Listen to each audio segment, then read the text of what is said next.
Thank you very much. It's an honor to be with you and a special group of people, the farmers. Nobody's done for farmers what I've done. Unfortunately, they haven't followed through. We made a deal with China. It was one of my best deals that I made. I made a lot of good deals, but we made the USMCA, Mexico, Canada, which was terrific. But we had a specific deal with China where they were going to buy $50 billion worth of farm product. And it's interesting how we got there, because when the negotiation was going on, and it was a nasty negotiation, and I said to the farmers, just stick with me, because we're going to do it. They're great negotiators. They're not going to go that fast. Just stick with me, because you never had anybody negotiating for the farmers before me as president. And my people, I said, what are the numbers we're talking about? And they said 15 million, 15, not 50. I said, all right. So it's $15 billion worth of product that they were going to buy, because they've been taking advantage of the farmers for years. This was like a penalty to China. And I thought they said 50, not 15. So the negotiations, I said, how are you doing with the 50 billion? No, sir, we're close to 15. I said, what do you mean 15? You said 50. I said, no, I want 50. They said, that's not what we said. We said 15. I said, that's okay. Ask for 50. Tell them we have to have 50 billion, not 15. And I got it. The problem is, big problem, that now they don't enforce it. I enforced it. Every single week I'd go into the office, I'd say, how's China doing? Because you have to live up to that commitment. I'd say, how's China doing buying the product? Good, sir, good. They're doing good. And they were doing good because they knew I was watching. I don't think Biden is exactly watching. Do you? Does anybody think that Biden is, let's check it? I don't think so. And it's a shame. And that number is way lower than it's supposed to be. So the first thing I'd do is I would probably, my first call, I'm going to call up President Xi. I'm going to say, you have to honor the deal you made. We made a deal. You'd buy $50 billion worth of American farm product, and I guarantee you he will buy it 100%. He will buy it. Second thing I'm going to do is I'm going to say, you have to give the death penalty to your fentanyl dealers who are sending fentanyl. You know, in China, they give the death penalty. They don't have a drug problem because they give the death penalty. But I'm going to say second thing, and this affects you also. It affects everybody. We're losing hundreds of thousands of people a year. Comes through the southern border, now the weakest border in history. It was the best border we ever had when I was there. We built hundreds of miles of wall and everything else, and it was the best border. Now it's the weakest. I had a handshake deal with him. It was going to happen very quickly, and then this side didn't do anything about it. He said, and he suggested to me, anybody sends fentanyl to the United States, it's the death penalty. They get the maximum penalty. They would have done it, and then we had an election that didn't exactly work out too good, and it was a disgrace, frankly. And that deal went, and a lot of other bad things happened, like Russia attacking Ukraine, October 7th, inflation. A lot of bad things happened, the horrible way we got out of Afghanistan. So many things happened that wouldn't have happened, but it did nevertheless. But as to the farmers, we have a deal in place that China is supposed to buy $50 billion worth of our product, and they are not living up to it, and they were living up to it. And every farmer I spoke to a lot of them recently in Iowa, and they're having the same problem. They're not doing well. They're not doing well. They were doing great during the Trump administration. I think you would say that. Were you all? I hope you. This is always dangerous to do, but I hope you'd say you were doing well, because you're not doing now. I'm hearing it from farmers all over the place. And one of the big reasons is they haven't enforced the deal with China. And that deal was really a penalty deal to China, because they took advantage of you for 25 years, and it was like a penalty. And, you know, Biden and Harris, they're never going to enforce anything. That group is a disaster. It's a disaster for our country in so many ways, but certainly the farmers are one of those ways. So I think either Rick, or are you starting off, Rick? Why don't you start? Well, first of all, Mr. President, we really appreciate you being here as part of the Protecting America Initiative. We at Protecting America Initiative see China very clearly, as we know you do. China has quietly but strategically worked against us whenever we are distracted by wars or COVID. China goes in and absolutely tries to distract the American people. They work quietly. They go after our local and state politicians. They go after our manufacturing, and there is no question that they are looking to, at some point, leverage that investment and that activity. I've seen it very clearly at the UN, where the Chinese are very duplicitous. They have a permanent veto at the Security Council, but they also work with the G77 developing nations. They get money from UNICEF just to feed their people while actually acting like a superpower at the UN. They are duping so many people. We know from your administration, Mr. President, you were not duped by China. No. You saw them very clearly, but for the past 4 years, while America and America's Democratic-controlled White House have been distracted by wars, China is getting into our farmland. And we have to be able to see China very clearly. So we want to thank you for being here, and Lee is going to take us off into Q&A. Well, thank you, Rick. Like Ambassador Grinnell said, President Trump understood the Chinese Communist Party threat and protected Americans from the CCP's attempts to infiltrate America. It is great to be here with the 45th and our next President of the United States, Donald Trump. China now owns 349,442 acres of agricultural land in the United States. That is up 82% from 3 years prior. America's food supply and the farmland that enables it is critical to our national security interest, especially due to China's aggressive ventures into the U.S. food supply.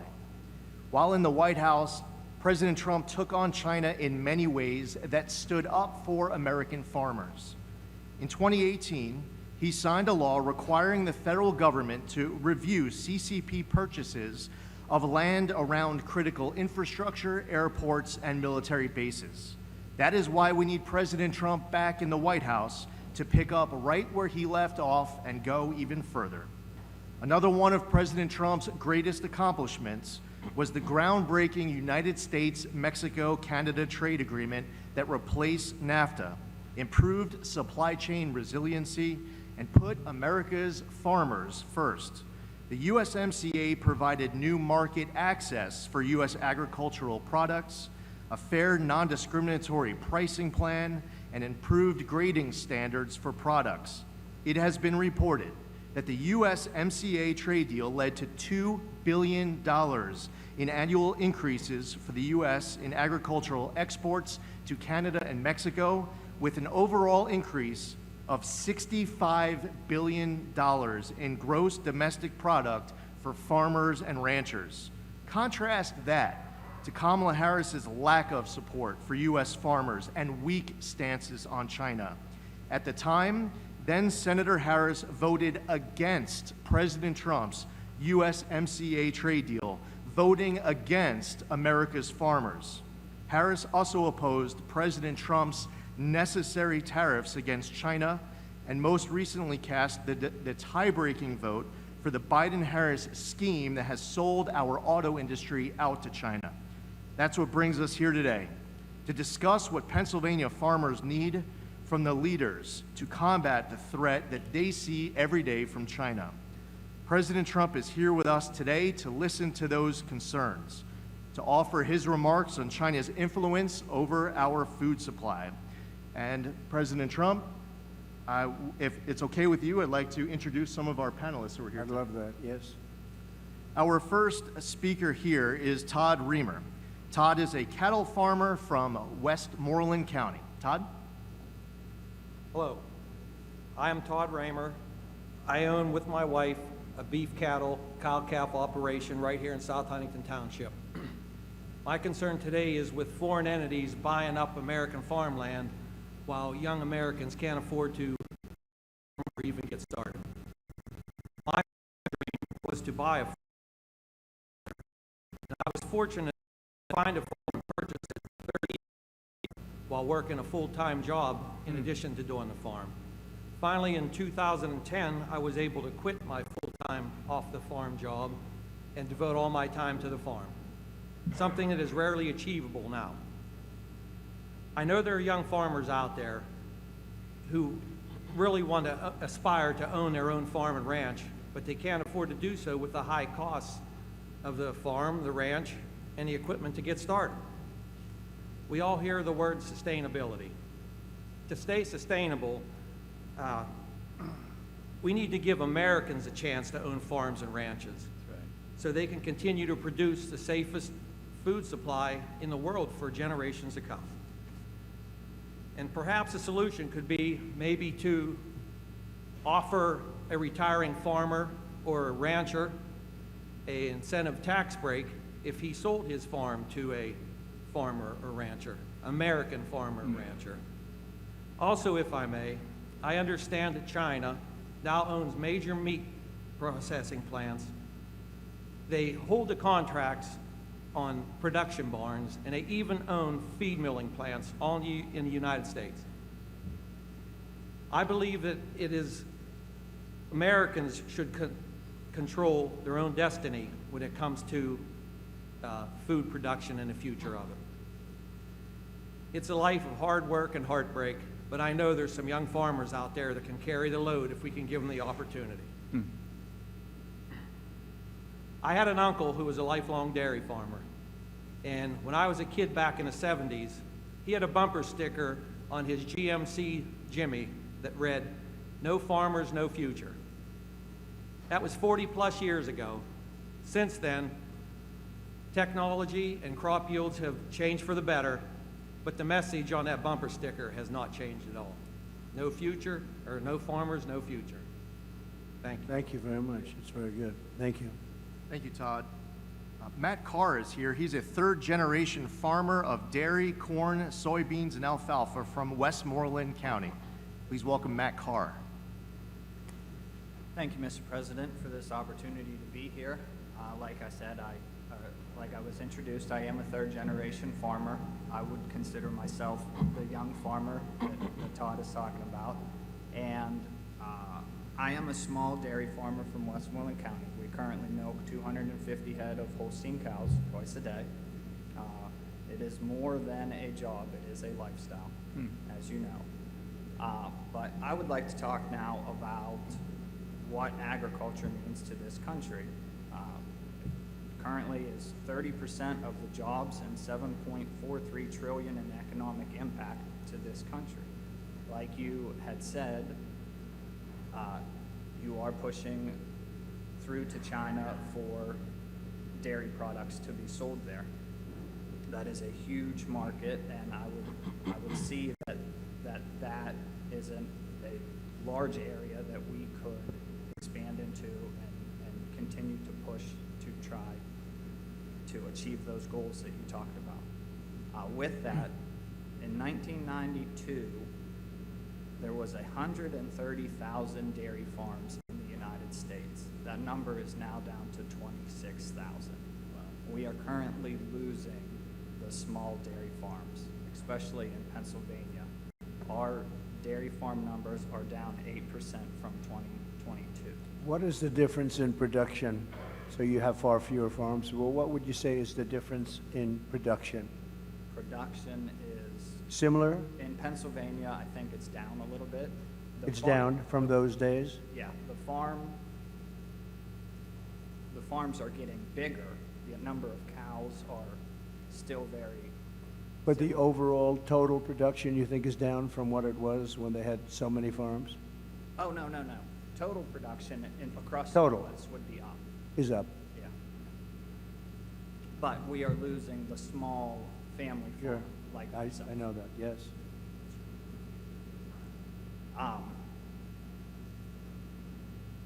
Dairy margin is the margin that we have in order to make a living and a profit is extremely tight. Our input costs are up. So is there a way for America to, we talked about manufacturing, can we manufacture our own and not rely so much on foreign inputs for that in order to address what we need in order to survive into the future? Thank you, Matt. Great job. Appreciate it. Thank you. Nick Stafiri is a hay, beef, and pork farmer from Fayette County. At this time, I'd like to introduce Nick Stafiri. Hello, thank you, Mr. President, for having me, and thanks for the opportunity to be here today. My name is Nick Stafiri, as they said. I'm from Lower Tyrone Township, Fayette County. My family owns a small 120-acre farm where we specialize in freezer beef and hay. My story's a little bit different than everybody around the table. I didn't grow up with a farm. I married the farmer's daughter, so I kind of got that on the backside. Very smart. My mother-in-law was a full-time farmer in our operation. My father-in-law, myself, my brother-in-law, my sister-in-law, my wife, everybody else had a job off the farm. From 1954 to 2015, we milked 50 cows a day, twice a day, no hired help. It was all on them. My mother-in-law decided to stop milking in 2015 and transition to freezer beef and hay. I'm going to be a little bit different on my story here because my wife and I are both energy workers.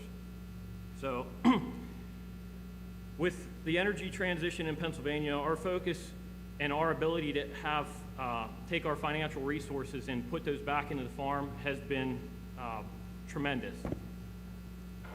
Without that energy job, we wouldn't have been able to better our farm and better our situation. Without my industry and my work family, the opportunities afforded to me, especially like this today, wouldn't be possible. And as you sit here today, you're sitting on atop of the Marcellus and the Utica shales. Right. The most prolific shale plays in the world are underneath your feet. My family depends on my salary and my wife's salary, and those salaries are dependent on pro-American, pro-energy policy. With this pro-energy policy would allow operators to develop abundant clean natural gas from below our feet. Appalachia produces roughly 30 billion cubic feet of gas per day. We could double the amount if we were just given the opportunity. Common sense policies that allow for infrastructure to be built here. Pipelines. We need more pipelines. Doubling our output would be the equivalent of putting 10 million barrels of energy on the market for the world stage. Providing opportunities for families to remain farming, because guess what? We pay those royalties. We pay billions of royalties a year to landowners, just like everybody that's around here at this table. Right. And, you know, due to the ups and downs, I want to tell you a little bit of a personal story of mine. Due to the ups and downs of the commodity-based business, 4 years ago, I was faced with an ultimatum. And that ultimatum was, do I chase my corporate job or do I stay here and work on the family farm? My wife and I, we made the decision not to move to Texas. We made the decision that it was family first, that it was legacy over money. So our conscious decision to raise our two beautiful daughters as fourth generation on our farm is the best decision we made in our relatively young lives. There has been no greater honor than to represent my family, my industry, and the pivotal role we play together. The intersection between agriculture and industry, it's a tight-knit one. We need the farmers just like they want us to provide the energy.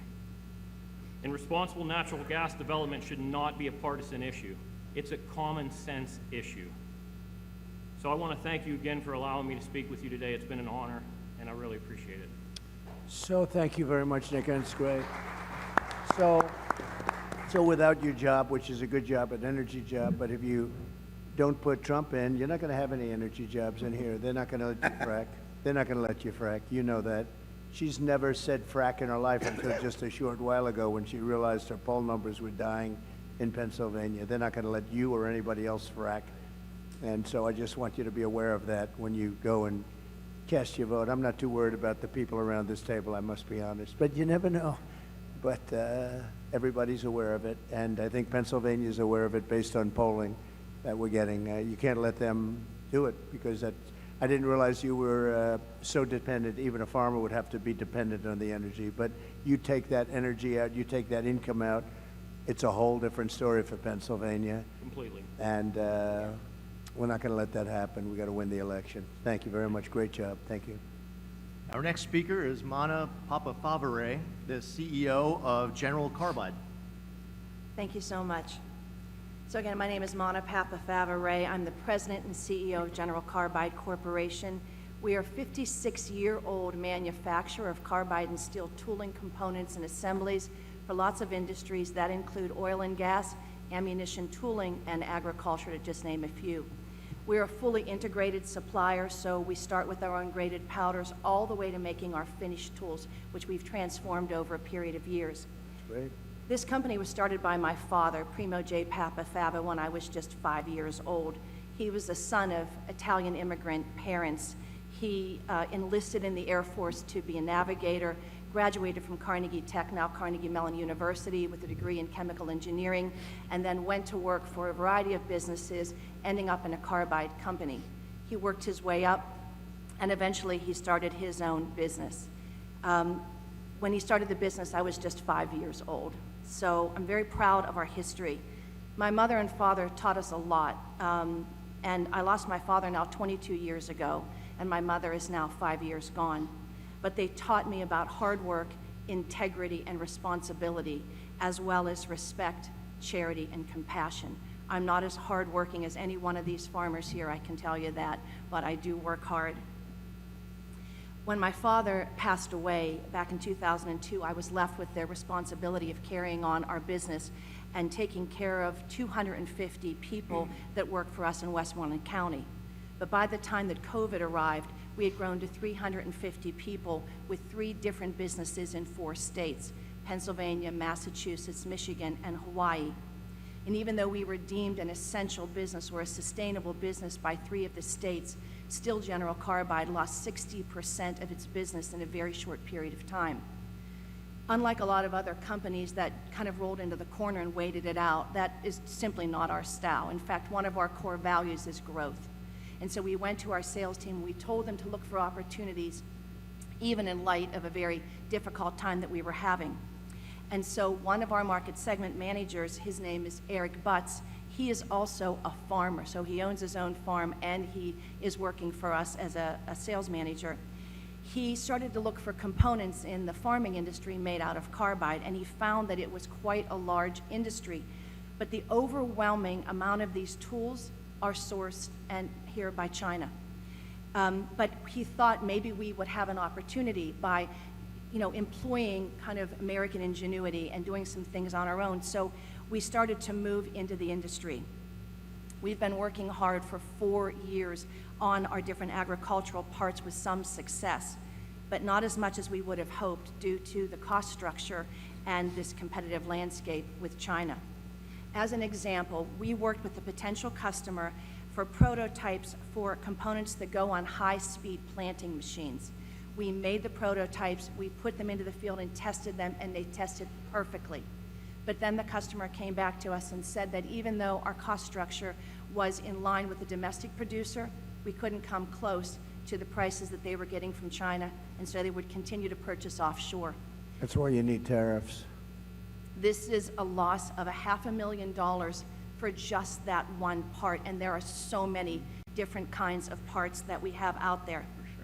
We're currently working on components for several aspects of agricultural, the market, including ground prep, seeding, and harvesting. And we've had some success. We're using better grades of carbide. That also costs more. We have instituted robotics and other innovative processes. We have 24/7 customer service and communication with our customers. And we're now a one-stop shop, but we still cannot compete against Chinese government-subsidized businesses. Additionally, the purchasing agents are not incentivized to buy on a value proposition. They're incentivized to buy the cheapest parts out there, and those parts are coming from China. So I believe we really need to do 3 things. One, I think we need to incentivize our machine manufacturers and our farmers to purchase American machines with American-made components. Secondly, I think we need a stronger stance on China. You said it, that it should cost more to purchase components from China, not just more to purchase the materials, which is what we're up against now. And thirdly, we need to do a better job incentivizing those in purchasing to think about the value proposition, longer running machines in the field. That's really what we need to think about. So to end, I believe in the strength of this nation, Mr. President, but I also believe that you and only you are going to be able to bring back our independence Amen. and prosperity. And the last thing that I want to say is, I agree. That's why you need tariffs. This is a perfect example. They undercut you, drive you out of business, and then they're going to put the price at double and triple. It's no different. It's been that way for hundreds of years. That's what they did with oil. Rockefeller would open up a station on every corner, and it'd have you'd have a gas station, then he'd open up 3, and it cut the price so low, and everybody thought, oh, wow, what a great bargain. He'd put the one guy out of business, and then he'd raise the prices to triple and quadruple what it was. That's the old way, and it's no different with China or anybody else. That's why you need tariffs. We level it off, and now people are starting to understand it. Actually, I was watching Howard Lutnick and John Paulson, 2 of the great geniuses of Wall Street, actually 2 of the most successful people on Wall Street, and they're big on tariffs. They're saying Trump was right all along, and I did it. But that's exactly why they put you right out of business, and then they'll sell the same product, but they'll be double the price of what you are and make a fortune. That's what they want to do, among other things. Can you tell the story of your daughter? yes, I'm sorry. The last thing I wanted to say is my hardest job is not running 3 businesses. It's actually being a mom to a daughter that is here with me today, Caroline Ray. She's 16 years old. Right there. Would you just raise your hand, honey, so that Mr. President can see? She's right there. She is not in school today, and she asked that she could be here and she could see you. I'm doing everything that I can to try to give her the truth every day. And I just wanted to say, and I told you that 8 years ago when you were running, and she was just 8 years old then, every night she would go to bed and I would kneel on the floor next to her bed and we would pray every single night, speak out to God, and she would say, "Dear God, please let Mr. Trump win, please." And the night of the election, of course, she had to go to bed early because she was in school, but at 2 o'clock in the morning when we finally knew that you had won, I went into her bedroom, I scooped her up out of her sound sleep, and I was literally tears pouring down, and I said, "Baby, Mr. Trump won, baby, he won, he won." And she said, "Thank you, God, thank you, God." And so she is here with us today, and I just wanted to let you know that we are still praying for you. Thank you very much. Well, it's almost more important today. When you add the border where we have millions of people coming in and from prisons and from mental institutions and terrorists and traffickers, human traffickers, drug traffickers, I believe it's more important today. We had a bad border then, and I fixed it, totally fixed it. In fact, it wasn't even a subject at the next election, but we totally fixed it. And but that border was nothing compared to what's happened now. This border is so bad and so dangerous for our country. I think it's more important today. I think it's going to be the most important election in the history of our country. Thank you very much, and thank you, beautiful daughter. Thank you very much. Very nice story. Thank you. Beth Leeper is a small business owner, former dairy farmer, and current beef and crops farmer from Westmoreland County. I'd like to introduce Beth Leeper. Mr. President, government and elected officials, and honored guests, thank you for coming to Western PA again today to hear our concerns and address solutions. My name is Beth Leeper, and to play opposite of Nick, I married the farmer's son, who is here today with my 2 sons, Levi and Owen. I am a Christian, a wife, a mother of 3, and a small business owner in that particular order. I, with my husband Brian, own and operate a direct-to-consumer, on-the-farm market featuring beef that has been raised on the family farm in Donegal, PA.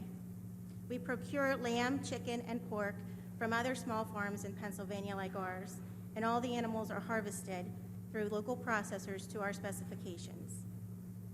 Since opening in 2017, our goal has been to provide our customers with consistently high-quality products while also supporting other small businesses and our community. In May of 2020, we expanded our store and offerings due to the needs of consumers during COVID and to offer other businesses another avenue to sell their goods. We now offer several agricultural and specialty items, all produced in or near the Laurel Highlands area. My husband is also a full-time owner-operator of transport in the dry bulk industry, and I also work part-time for a Christian school as the food service director. I share our occupations as an introduction to explain the challenges, due in large part to the inflation that we have seen, that we have witnessed and experienced both as a producer and a retailer, and also a consumer. As a truck driver, my husband normally fills his truck 2 to 3 times a week with diesel. In January of 21, just after Biden revoked the Keystone Pipeline, one of our fuel receipts totaled $592 for 200 gallons of fuel. That was $2.99 a gallon. In May of 22, a year after our energy independence moved overseas, one of our fuel receipts totaled $996 for 166 gallons of fuel. That was $5.99 a gallon. That $3 per gallon more means upwards of $800 to $1,200 a week in fuel expense, unless to meet our business and families' needs.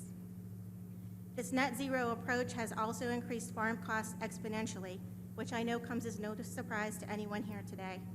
Fertilizer is up 30 to 60% in 2024, not to mention the increase in seed costs, the fuel, the parts and supplies, and man hours for planting. Electric has doubled from around $400 a month in 21 to $800 a month this year, just to run some equipment and the lights that doesn't include heat. In 2023, feeder calf prices reached an all-time high, coupled with the increase in other commodities and prices to farmers not keeping up. This equals very small profit margins, and therefore, we have been purchasing a fraction of the feeder cattle that we have the capacity to feed. Our farm currently feeds out approximately 70 to 100 head of cattle, and that is reduced from 180 to 200 head just 2 to 4 years ago. But we have the capacity to feed upwards of 400 to 500. Actually, we are currently feeding only enough to satisfy our direct-to-consumer base, as it remains somewhat constant. The seasonal tourism of camping and skiing in the Laurel Highlands contributes to our sales, and we are located in the heart of the Laurel Highlands. I handle all of the customer relations for our on-the-farm market, and our customers often share their concerns with me. These are some of the things I hear most often. I really don't eat a lot of beef anymore. It costs too much. I can't afford to purchase a whole animal this year. What smaller packages do you offer? We are visiting from out of town. We don't have any places like this where we are from.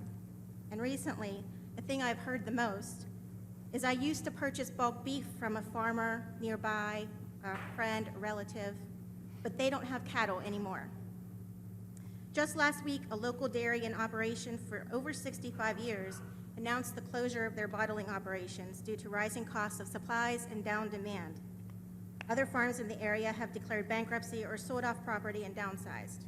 I can't even get started on the detrimental effects that the weather has had on the vegetation in our region this year. From hailstorms to droughts, our corn and soybeans were among the victims. Nevertheless, farmers are no strangers to the risk and the gamble that they take every single day in order to do what they know and love, and that is to farm their land. And as always, this too shall pass, hopefully soon. Jeremiah 29:11 tells us, "For I know the plans I have for you, plans to prosper you and not harm you, plans to give you hope and a future." I'm not an economist, and to be honest, foreign policy is not in my wheelhouse, but this roundtable event is to address on how to protect our farms and food from China. It seems like basic, conservative common sense to me. Do what it takes to keep our farms producing, our markets selling, and our customers buying. Thank you for your time. Thank you very much. Thank you. Thank you, Beth. Dave McCormick, known national security expert, a fellow former veteran of the 82nd Airborne Division, and hopefully our next senator here from Pennsylvania. Dave McCormick. Thank you. Thanks, Lee. Mr. President, thank you for being here. And, you know, a lot of bad things have happened over the last 3.5 years, but there's two particularly relevant to this audience. One is, as Lee said, China now has the upper hand. China is our adversary, smells weakness in all of its relationships with the United States because of the weak policies of Harris, Biden, and Bob Casey, who's been a 98% vote. Right. The second bad thing that's happening is our family farms, as you're hearing, our farms across Pennsylvania are struggling. Agriculture is the biggest industry in Pennsylvania. We have 52,000 farms. And under the Biden, Harris, Casey administration, it's been a disaster. Everywhere I go, I hear the skyrocketing prices, the price of inflation. I hear the burden of regulation. I hear the implications of the war on fossil fuels and what it's done to our farmers. And so when you're back in the White House, and we have a majority in the Senate to support your agenda, and I've heard you talk about this. I think the people in this room can have a lot of confidence in fair reciprocal trade. Under your leadership, we had that. We've lost that. We'll get that again.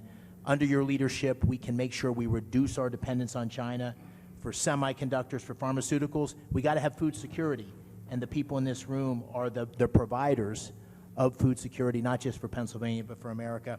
You know, we got to stop this buying of farmland. It's going up dramatically. It hasn't hit Pennsylvania much yet, but nationally it's growing dramatically. It'll come to Pennsylvania too. I know you're going to stop that. And then finally, I'm so glad you said it, energy. I mean, the reason many of these family farms are still operating is because of the energy revolution, the royalties that come from the wells on their properties, the incomes coming from energy workers. So this is a very simple choice for the people in this room and the farmers across Pennsylvania. It's a choice between strength and weakness. It's a choice between common sense policies that get our economy back on track, create a balance in our relationship with China, get the upper hand again, and unlock our energy, versus a radical liberal agenda under Harris and Casey, which will take our country further in the wrong direction. I think I can say with a lot of confidence, Mr. President, the Pennsylvania farmers, the agriculture community here has your back. Thank you. I think they do. Thank you. And you're right, David. Bob Casey, and I've been there for a long time, actually, 4 years, but a long time. He has done nothing for the farmer. He has not been there. He's 100% with the Biden vote, I guess just about 100% of the time. Bob Casey is not the right one. This gentleman right here, he's tough, he's smart, and he loves the farmer, and we're going to turn it around. But Bob Casey cannot help us. He has never done it. Not good for the farmer. So I think you probably learned that the hard way. Thank you very much, Dave. Thank you, sir. Darrell Becker is the Fayette County Farm Bureau president. This time I'd like to introduce Darrell Becker. Thank you. As Mr. Zeldin said, my name is Darrell Becker. I'm a 30-year Fayette County farmer who operates a beef, sheep, and hog farm with my wife, 2 adult children, and my son-in-law. And we have an intergenerational family. I have 3 of my grandkids live with me. It's wonderful. I also serve as president of the Fayette County Farm Bureau for the last 6 years, and I'm also the chairman of the Land Preservation Board for the last 6 years. And I was going to talk about land preservation, but I got beat up by my local members who tell me that I need to talk about soybeans. So I will tell you that we all know that China has no desire to buy products from us. We know that from what happened in your last administration, where they didn't even want to deal with fair trade. They're working on being less dependent on U.S. goods, and likewise, we need to be less dependent on them. This is incredible. Last week, news came out from California's All Resources Board, CARB, a governing body in charge of the state's air quality rules, who wants to mandate a limit on the amount of biodiesel fuel produced from soybean and canola oil. Under the proposal, beginning in 2028, they would only be eligible for low carbon fuel standards who use canola and thing, will only be able to get 20% of the credits of their annual production. Those replacing American grain production used for oil would be assigned a higher carbon intensity score, thus reducing the interest in U.S. bean products. Meanwhile, the USDA has just reported that renewable diesel fuel imports surged 30% higher last year in the first 5 months of this year, so that they could take advantage of these federal and state tax credits. In addition, imports of used cooking oil from China are flowing into the U.S. like never before to capture these biofuel tax credits. Farm Bureau and other biofuel advocates are pressing regulators to close the loophole so that only domestic producers are eligible for these tax credits.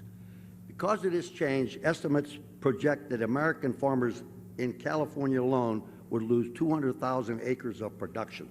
This is diametrically opposed to what American agriculture is all about. We know China's not our friend. Figures, that's why I got to read. I can't remember all these things. 2024 corn receipts are down 20%. Soybean receipts are down 14%. Wheat receipts are down 12%. Government payments to make up the shortfall are not due until October 2025. Expenses for 2025 may expect to decline 1%, but last year in 2009, China bought 49% of our exported soybeans. Now it's 31%. 70% of our bean crop goes to animal feed. Bean exports in 2023 were $34.4 billion. In 2024, they're estimated to be $27 billion. China owns 384,000 acres of our farmland. That's up 30% in the last 5 years. And guess what? The American government can't buy farmland in China. They don't allow us. That's right. And can you imagine that? At present, the U.S. has a huge supply of soybeans sitting at a multi-year low price, sometimes being sold below production cost. Farmers are using reserve funds to buy and produce soybeans now. There's no cash flow available to them due to the low price. You know this is unsustainable. So soybean farmers definitely need our help. Sustainable aviation fuel also uses soy, canola, and other seed crops from American farmer, and this is also under attack. We are putting ourselves at extreme risk in supply chain, knowing that a huge amount of the herbicide 2,4-D and many repair parts for agricultural use are imported from China. How much risk can we absorb and rely on a country that is trying to replace us? We need to build domestic demand. Our government needs to invest in American agriculture. American farmers want a free market that can sustain the industry. They don't want handouts, and they don't want loans. They want to be able to produce their farms. They're all hard. This is the backbone of America. The current administration has shown that they are not friendly to American agriculture.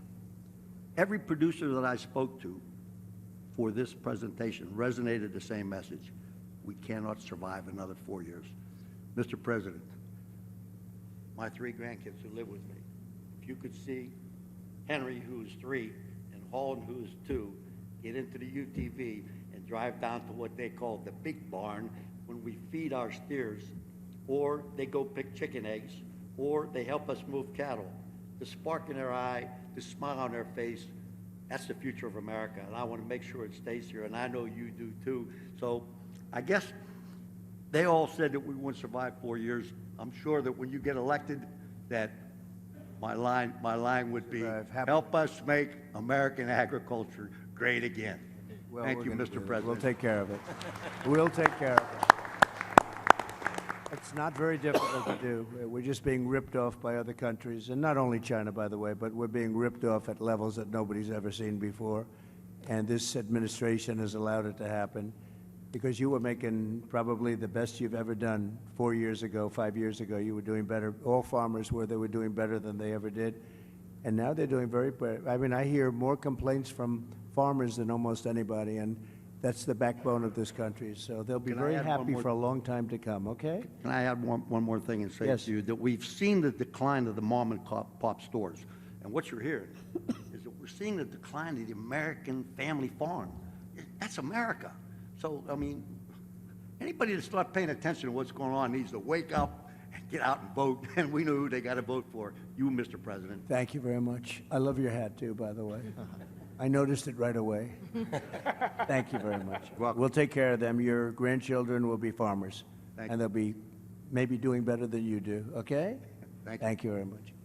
Before we introduce our final speaker, Kevin Sweeney, just want to say thank you to my former colleague, Chairman G.T. Thompson, the chair of the House Committee on Agriculture. We have Kim Ward, the Senate President here in the great Commonwealth of Pennsylvania, and Dan Mall, who is the GOP chair of the Pennsylvania House Ag and Rural Affairs. At this time, we're going to introduce our final speaker, Kevin Sweeney, who's a cattle farmer from Washington County. Kevin? Thank you. Mr. President, I want to thank you for your personal sacrifice for us and your family. Thank you. I'm 71 years old. I'm a new farmer. I've owned my property since 1988. I'm a retired physical therapist, and I have 4 kids and 4 grandkids, and my goal is to develop this farm and make it a legacy farm like some of the people around the table are now talking. I raise beef and sell hay. That's all I can do. My soil is type 7 soil. The USDA has a soil map of the entire country. That soil is only good for raising grass and beef, and maybe grow some trees for timber. But I'm trying to expand it each year. I have a customer base that's getting bigger each year, and I've been full-time retired since 2019, and that's what I do. The issue that I want to talk about today in regard to China is solar panels. I'm being approached, and other farmers are being approached. The current offer is $3,000 a month per acre per year for the next 30 years. That's a lot of money. Who's subsidizing that? Is our government behind these people that are offering us this money? Where's that coming from? Well, they are. I mean, that's a lot of money. That's right. They are, and they're allowing China to come in and just dominate the industry. That's right. They're sending panels over. Many of them very defective, very bad panels, but they're sending them over, and they are really putting a lot of people out of work. But that's amazing. It's an issue. That's a form of subsidy. Most of the small farms that are around me, I'm very close to Enlow Fork Bailey Mine Complex. It's one of the there's top 10 underground coal mines in the country, and they're in that group. They mine a lot of coal. All that coal goes down the railroad, into the rivers, and goes to China. Okay, and it's unfortunate. These companies I'm surrounded by have bought up a lot of the small farms that I was fortunate enough to buy in 1988. They were beef farms. They were the same type of farmers as mine, but they own all these. They own all this property. Okay, my concern is, what if one of these foreign entities come in, and even though they don't own the land, they buy that company and indirectly have control of the lease or that land and are able to use it for whatever reason. My other concern is the federal government. What if, for public use, they come in and say that they want to take my farm and put solar panels on it? What guarantee do any of us have that the government, Big Brother, won't come in and do that to us? We need to know about that. That concerns me. In the news right now is the sale of U.S. Steel to Japan. Okay, and I just happened to be researching it. I didn't realize that U.S. Steel has a land division, huge land division. They have vast holdings in this country. So when when Japan buys U.S. Steel, they're buying a lot of land with it. Will they have the ability to put solar panels on it or use it for another purpose? We don't know. It concerns me.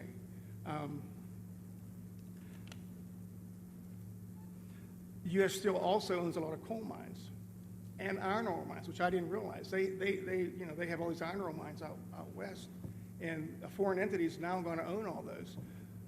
And I've said this for a long time. I'm from the Mon Valley, and when I grew up, there were steel mills everywhere. Everybody in my family worked for steel mills. There's none left. They're torn down.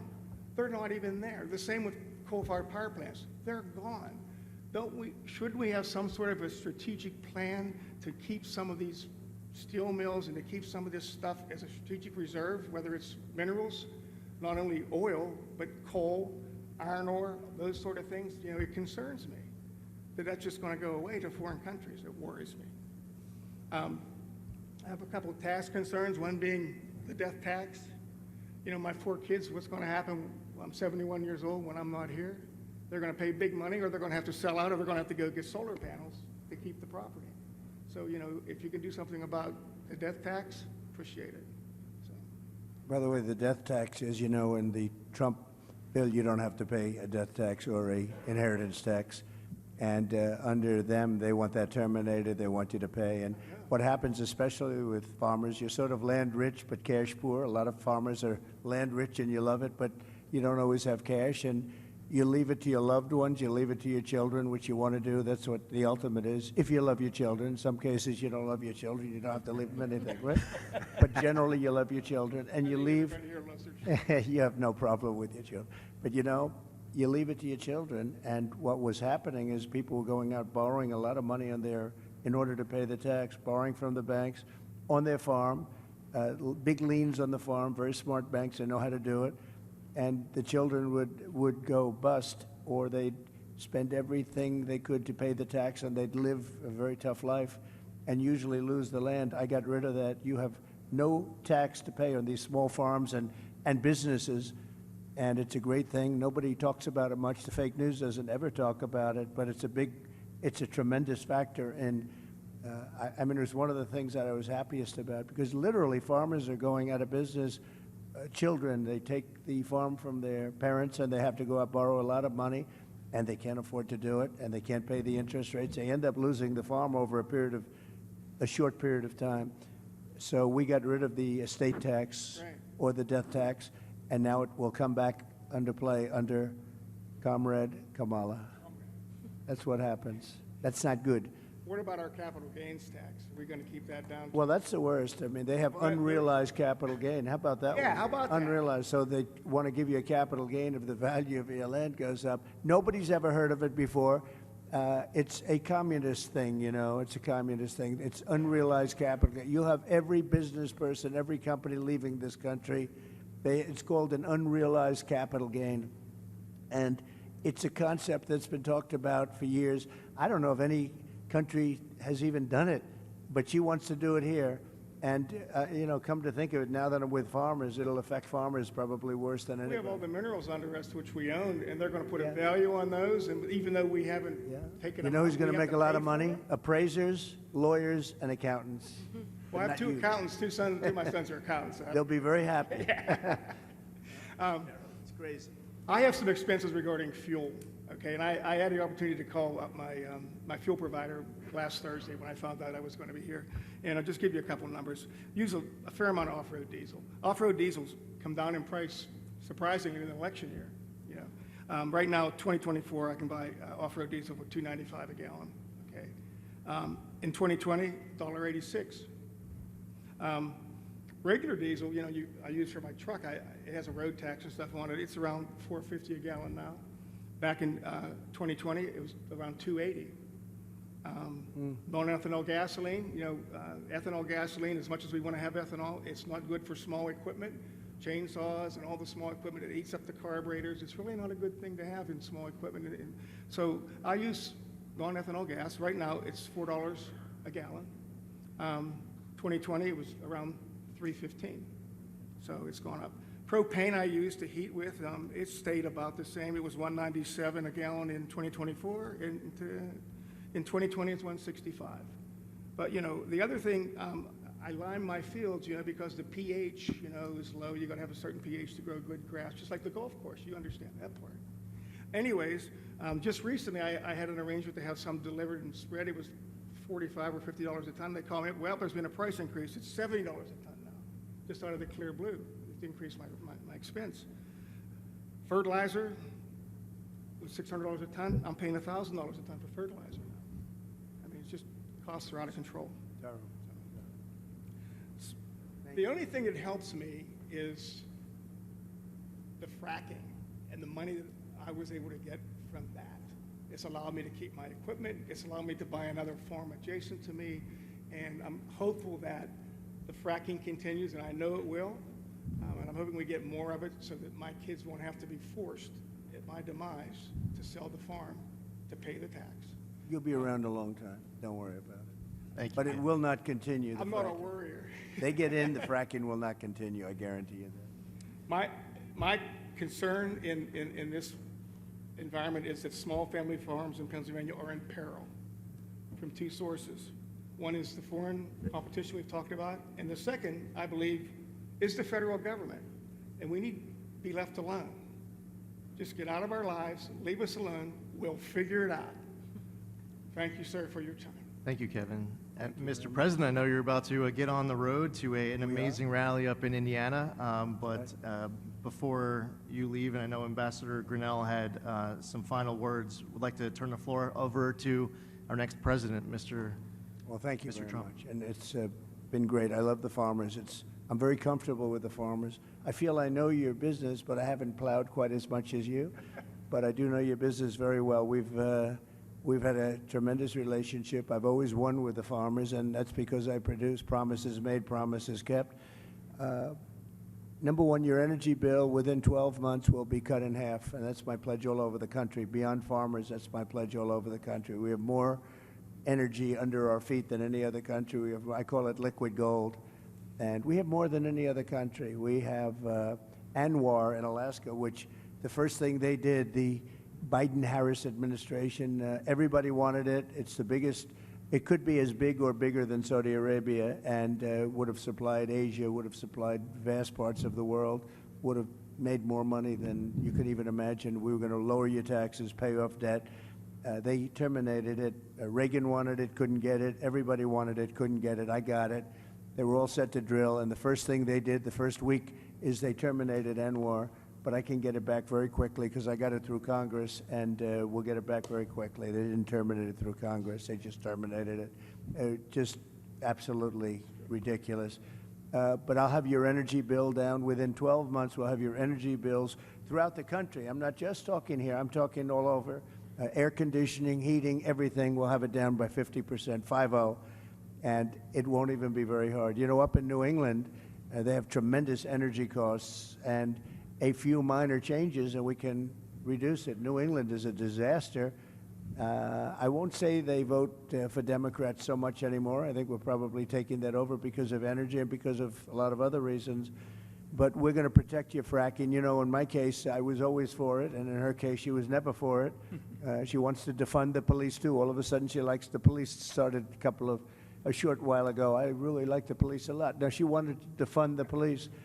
She did things in Minnesota that were so bad. She was bailing out people that wanted to kill the police and were actually trying to kill the police and burning down Minneapolis. So we're going to do things the way you want it. A big factor here is, with all of you as I speak, is energy in two ways. Number one, you want to be able to collect royalties and other things, or even have a job in energy. That's very important to help your farm. And the other thing is you got to keep the prices down. So we're going to do both, and we'll do it fast too. It'll be largely taken care of within 12 months. I predict within 12 months it'll be down 50%. And if they get in, your energy costs are going through the roof. Okay, they're going to go through the roof. You won't have a farm very long. I will tell you that. I just noticed behind me John Deere tractors. I know a lot about John Deere. I love the company, but as you know, they've announced a few days ago that they're going to move a lot of their manufacturing business to Mexico. I'm just notifying John Deere right now.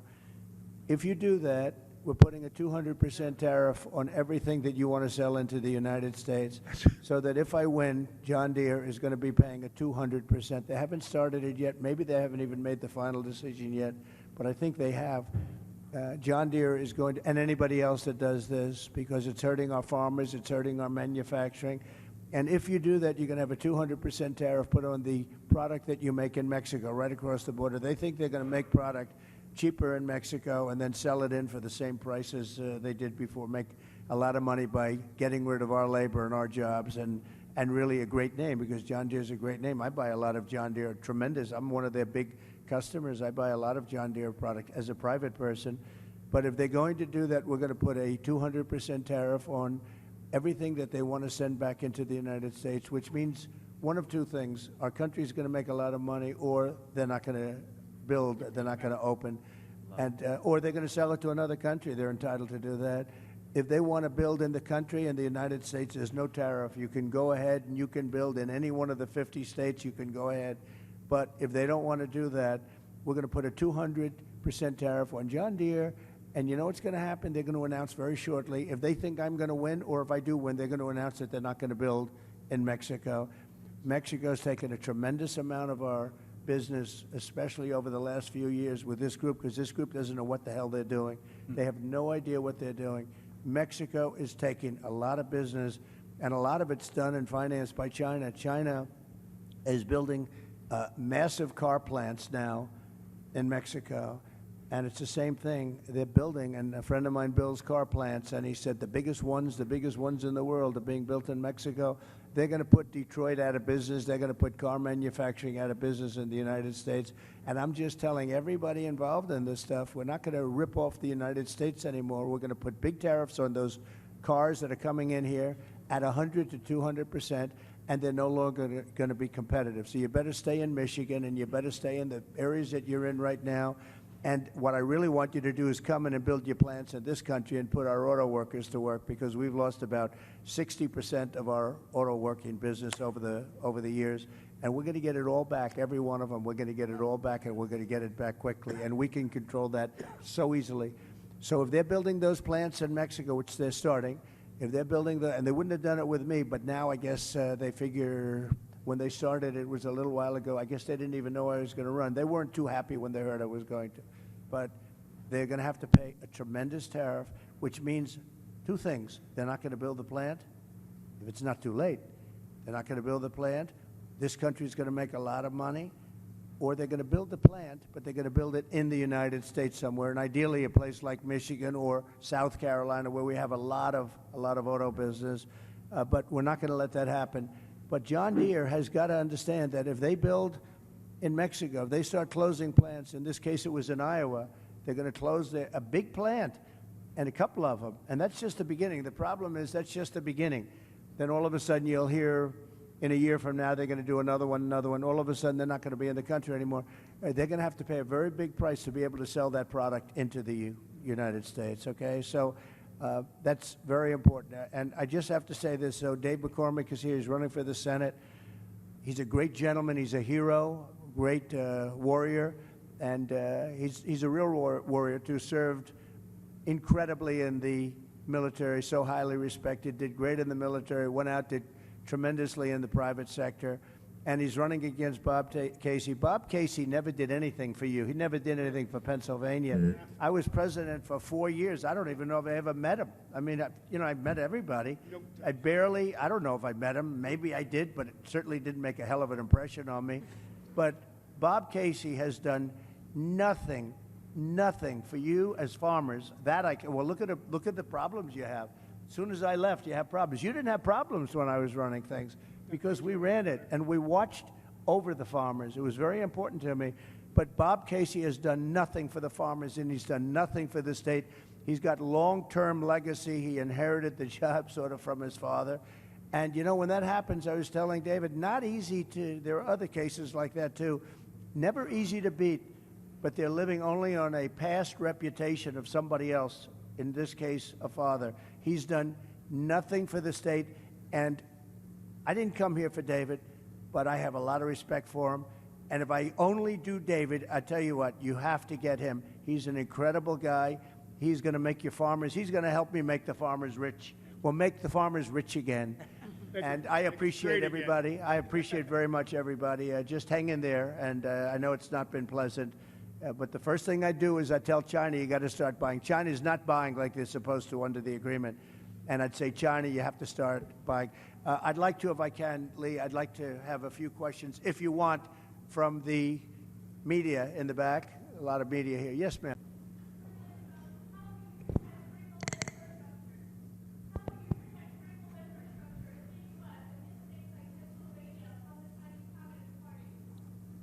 Well, we're going to protect it by saying you can't come. You can't do it. We don't want you buying our land. We don't want you taking the land and basically taking it off the market. And we don't want you doing it. And they're buying at levels that nobody's ever seen before. We don't want you buying it. It's very easy to do. That's a very easy thing to do. But it's causing a lot of disruption, and that's what they want to do. So we can do that very easily. Question? Yeah, please. Yes, sir.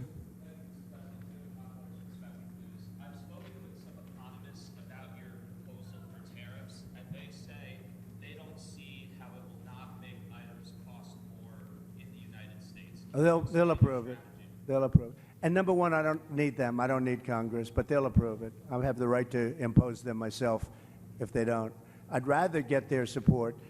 The ones that understand business all support it.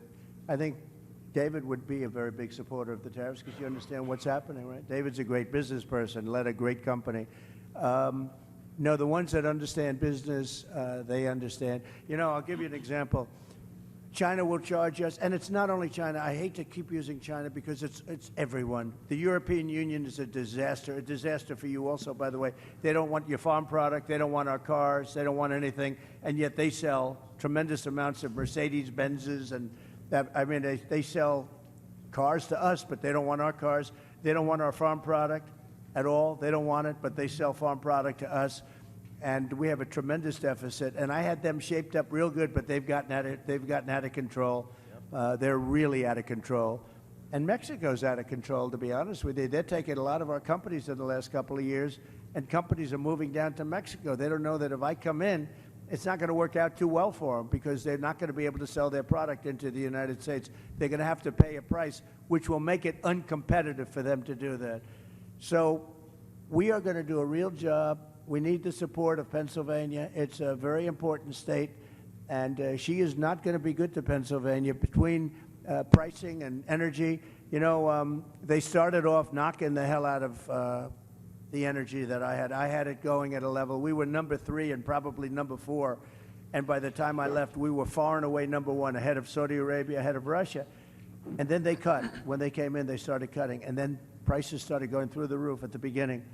And what they did is, let's go back to what Trump was doing. We got to go back. And they opened up the stuff that they were cutting, and it was a similar amount. But what they don't say is that we would be at least 3 to 4 times more production of energy right now, and your prices would never be what they are, because you can't compete when you have to pay that much for energy. So they didn't do their job.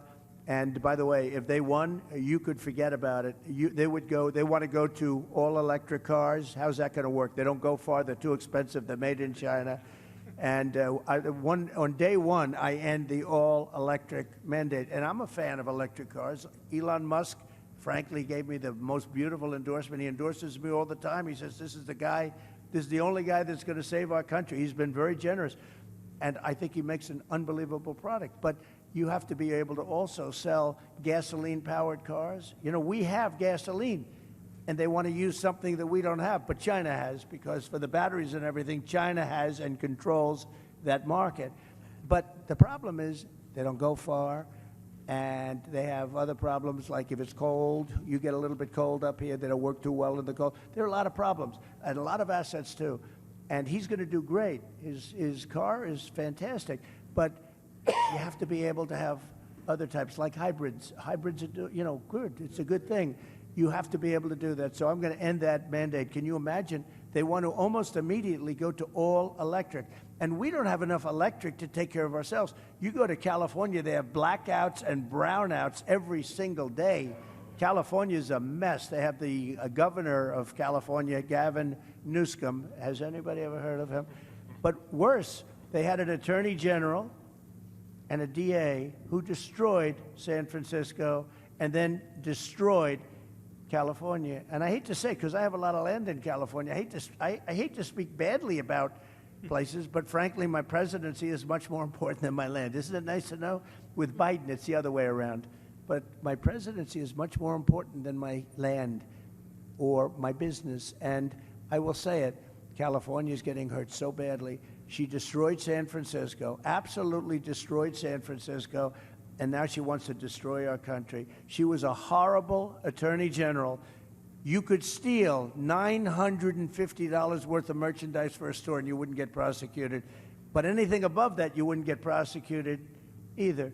She was a horrible attorney general. She was a horrible DA. She was a DA of San Francisco. That was the beginning of the end. San Francisco was possibly the best city in our country 15, 18 years ago, and now it's not livable. We're going to bring them all back. We're going to bring the cities back, but it's not even livable. So Pennsylvania is a very important place, and it's, I went to school here. I went to college here, as you know, and it's a great place. It's a fabulous place at the Commonwealth.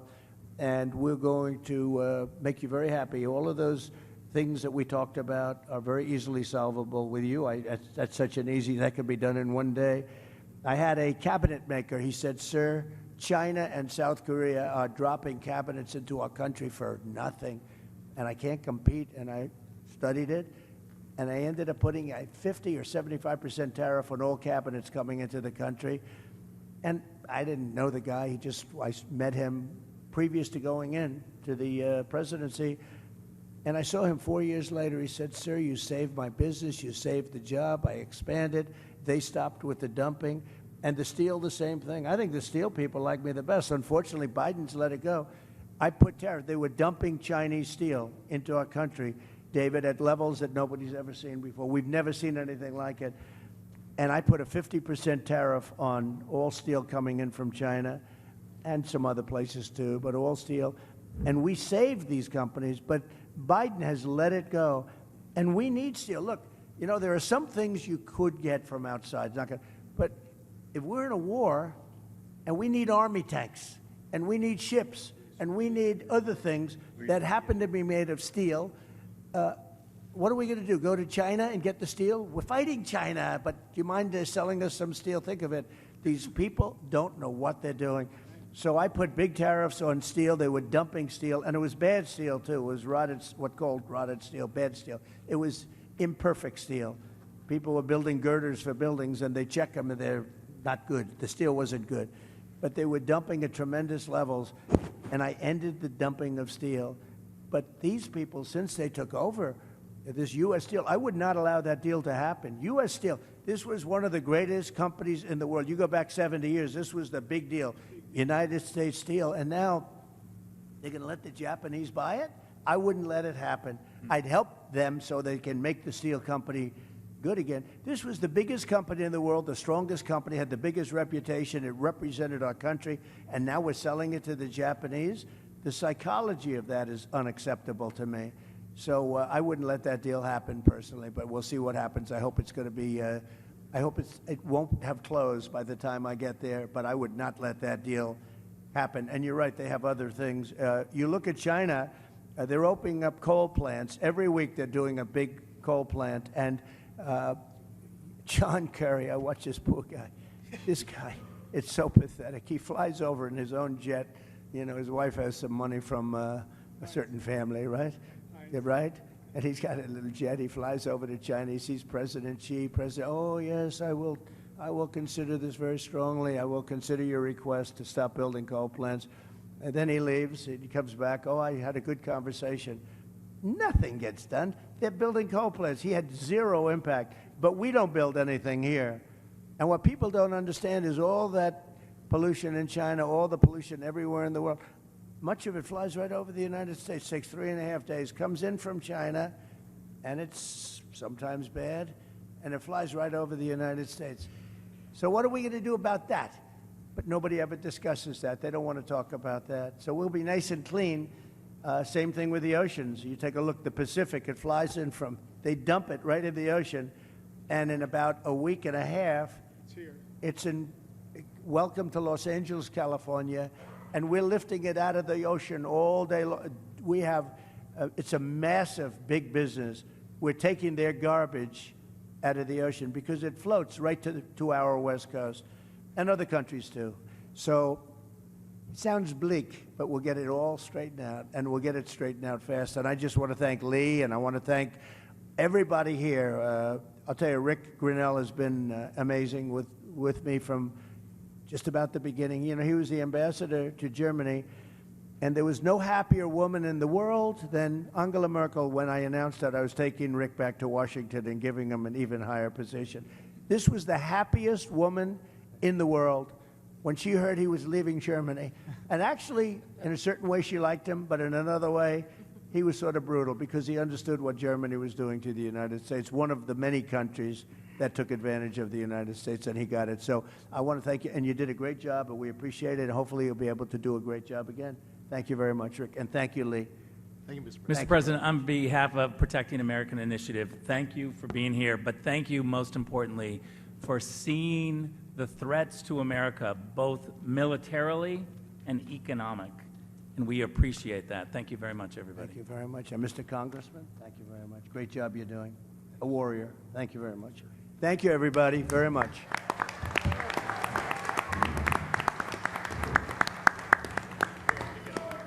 Could you sign my hat?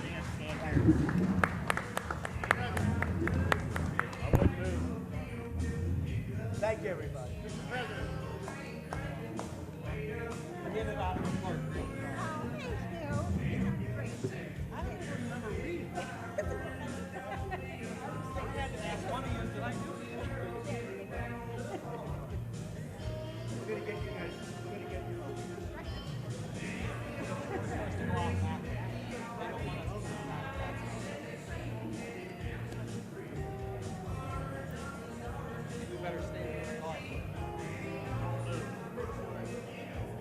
They weren't where they go.